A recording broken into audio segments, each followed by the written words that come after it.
네, 주요 IT 이야기들을 만나보는 시간이죠. 이수다 시간입니다. 디스트리트 김용영 편집장 나오셨습니다. 안녕하세요. 안녕하세요. 네, 어서 오세요. 최근에 전 세계적으로 K-팝 열풍이 정말 뜨겁잖아요. 네네. 근데 이 중심에는 팬덤 문화가 있더라고요. 네, 맞습니다. 네, 근데 이 팬덤을 놓고 이제 대형 연예 기획사들도 뭐 경쟁을 하지만 네이버와 NC소프트가 경쟁 구도를 펼친다는 게 무슨 이야기죠? 네, 네이버가 최근 이제 빅히트와 네. 손을 잡고 K-팝 팬덤 플랫폼인 위버스와 그리고 네이버의 브이라이브를 합치기로 결정을 했습니다. 그리고 최근에 NC소프트가 이와 유사한 K-팝 팬덤 플랫폼인 유니버스를 내놓고 서비스를 하고 있습니다. 빅히트는 전 세계적인 이 K-팝 열풍을 이끌고 네. 있는 BTS가 소속된 맞아요. 기획사이죠. 그리고 네이버의 브이라이브는 아이돌 그룹이 팬들과 직접 소통을 하는 라이브 방송입니다. 그런데 이것을 네이버와 빅히트가 손을 잡고 이 거대한 팬덤 플랫폼으로 합쳐서 운영하기로 결정을 했습니다. 이러면은 이제 K-팝을 전 세계 K-팝을 아우르는 이제 거대한 팬덤 이 시장이 형성이 되는 것이죠.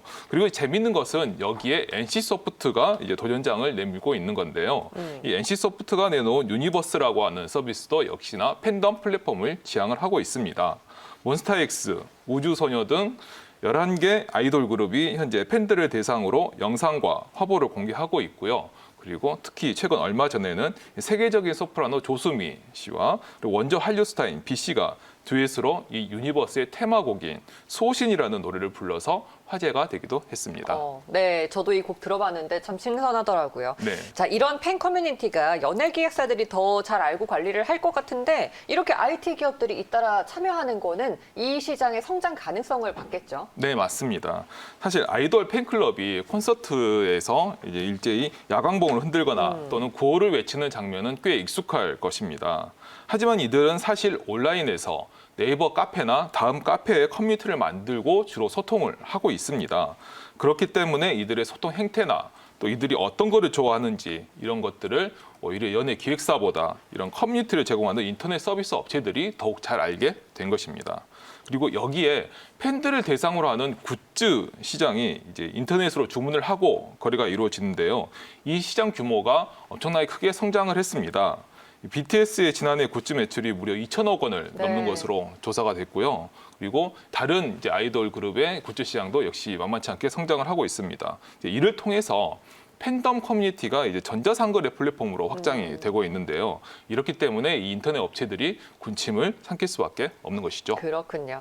이 커뮤니티 운영의 굿즈 판매까지 일석이조의 효과를 노릴 수 있는 건데요. 그러면은 현재 네이버와 NC 중에서는 어느 쪽이 조금 더 앞서 있을까요? 네, 아무래도 이 BTS라고 하는 이 막강한 아이돌 네. 그룹을 건드리고 있는 네이버? 빅히트와 그리고 이 손을 잡은 네이버가 좀 더 앞서 있다고 볼 수 있겠는데요.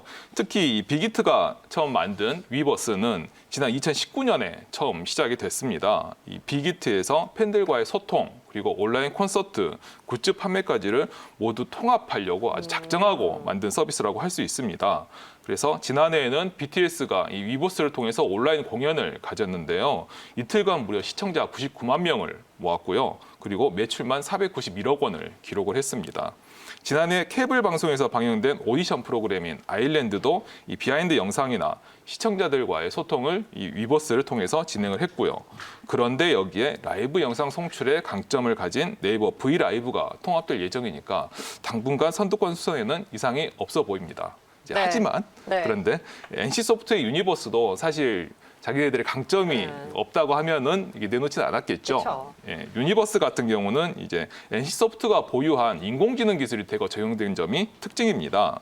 그래서 이 인공지능 기술과 음성 인식을 지원을 해서 팬과 아이돌 간의 일대일 소통을 지원을 하고 있고요. 그리고 여기에 스타들의 외형을 본딴 3차원 아바타를 만들어서 팬들의 취향대로 옷을 입히거나 아니면 머리 색깔을 바꾼다거나 네. 하는 서비스를 제공을 해서 하나의 게임이네요. 네, 맞습니다. 그렇게 해서 인기를 끌고 있습니다. NC소프트와 네이버 선두주자격으로 이제 치고 나가고 있는데 또 다른 서비스는 없나요? 네. 이쪽 말고. 스타트업에서도 이 시장을 노리고 새로운 그래요? 서비스를 꽤 내놓고 네. 있습니다. 예, 그중 대표적으로 좀 소개해 드릴 수 있는 서비스가 바로 스페이스 오디티라고 하는 회사가 만든 블립이라고 하는 앱이 있는데요. 이 앱은 내 손 안의 덩메이트라고 하는 이 내 손 안의 덩메이트를 표방을 하고 있고요. 그래서 이른바 이 최애 아이돌 그룹의 새로운 소식이나 일정들을 빠르게 받아볼 수 있도록 서비스를 제공을 하고 있습니다. 지난해 6월에 출시가 됐는데요. 출시된 이후에 바로 구글 플레이의 라이프스타일 카테고리에서 급상승 1위를 차지하기도 했습니다. 그렇군요. 이렇게 좀 성장이 눈여겨볼 만하다면은 종전에 이제 대형 연예기획사들인 SM 같은 그런 기업들에서도 이 시장에 또 뛰어들지 않을까 싶어요. 네, 맞습니다. 사실 SM에서도 이 비슷한 서비스가 지금 제공이 되고 있습니다. 이 리슨이라고 하는 서비스인데요.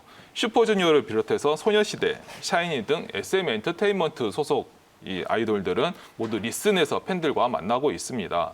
하지만 이 리슨의 경우에는 월 구독 요금을 받고 있습니다. 따라서 진입 장벽이 좀 높아요. 그 부분이 조금 아쉬운 점이고, 그리고 굿즈 판매와 같은 전자상거래와는 긴밀하게 연결되어 있지 않은 점도 역시 아쉬운 부분으로 꼽힙니다.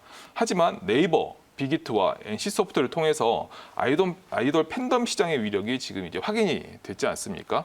그러다 보니까 이 SM이나 아니면 뭐 JYP 등 이런 다른 대형 기획사들도 자사 연예인들과 팬덤 간의 결석을 강화하고 다양한 서비스를 이용하도록 확장할 가능성도 높다고 네. 할 수 있겠습니다. 비대면 시대에도 이 아이돌에 향한 그 팬들의 덕질은 이어지는 것 같습니다. 네, 맞습니다. 네, 오늘 김용영 편집장님과 자세하게 얘기 나눠봤습니다. 오늘 말씀 여기까지 들을게요. 고맙습니다. 감사합니다.